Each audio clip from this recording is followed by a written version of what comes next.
Logistik untuk pemilihan kepala daerah di Sumatera Selatan saat ini sedang dalam tahap persiapan, termasuk menunggu pengiriman surat suara dari pusat.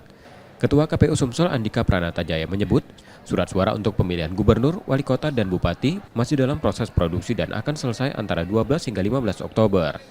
Setelah proses produksi selesai, surat suara akan segera dikirim ke tingkat provinsi. Sementara itu logistik seperti kotak suara, bilik suara, dan tinta sudah tersedia di masing-masing kabupaten dan kota. Andika bilang saat pengiriman surat suara rampung, mereka akan melanjutkan dengan proses sortir dan lipat. Sementara distribusi logistik ke tingkat TPS ditargetkan mulai dilakukan pada awal November 2024. KPU Sumsel juga mengungkapkan mereka akan memprioritaskan wilayah terjauh dalam distribusi, menyesuaikan dengan topografi dan karakteristik daerah.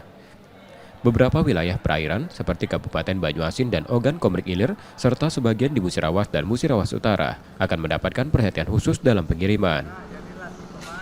Akhir Oktober semua kelengkapan surat suara itu sudah ada, di minggu ketiga itu sudah ada semua, jadi proses sortir lipatnya sudah kami lakukan 2 minggu, jadi di awal November itu di minggu pertama itu target kami sudah bisa selesaikan proses sortir lipat logistik ready, tinggal distribusi ke TPS-TPS. KPU Sumsel telah berkoordinasi dengan berbagai pihak untuk memastikan distribusi logistik berjalan lancar.